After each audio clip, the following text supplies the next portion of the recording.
where did the hold the phone on David Montgomery come from? What's the scoop there?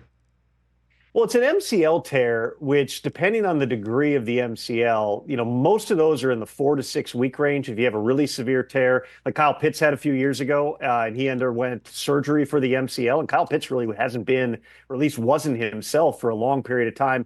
After that, David Montgomery, who just got paid, so he's got the financial security, wanted to see if there was a way that he might be able to play here.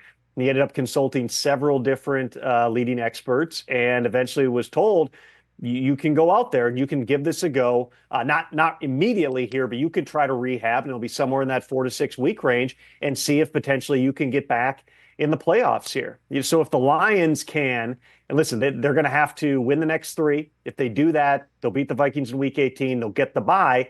Then you're in the 4 to 5 week range before you're back on the field in the divisional playoffs. There's no firm timetable with David Montgomery, but much like Aiden Hutchinson, a glimmer of hope that if the Lions, who are just so beat up right now and might have to outscore people for the rest of this season, might have to be trying to score 50 instead of 40 every week, there's at least the possibility that a couple of their key pieces could be back somewhere along the road in January and February. And then who else from Detroit is in hailing distance here from the vast amount of injured reserve players? Who can Lions fans who are totally inundated with one, body blow after another piece of injury news from their team, who can they potentially look at and say, all right, that guy has a real chance to come back and help out in some crucial games?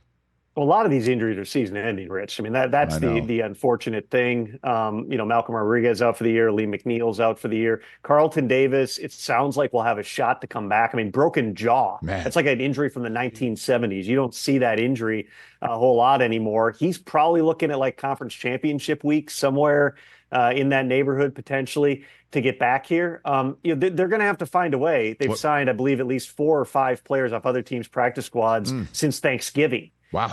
And they've had to play all of them on the defensive side. So they're going to have their work cut out. What about Anzalone? What about him? Is he in the realm of possible? Yeah, that's the other one that we don't entirely know just yet. He's got a long history of different injuries. He's had that shoulder operated on like 5 or 6 times. He is a tough too. There's a lot of guys who would have retired at this point. So I don't put anything past Alex Anzalone, but in terms of exactly what the timeline is going to be, that still remains to be seen. Catch the Rich Eisen Show every single day on the Roku Channel, 12 to 3 Eastern, for free.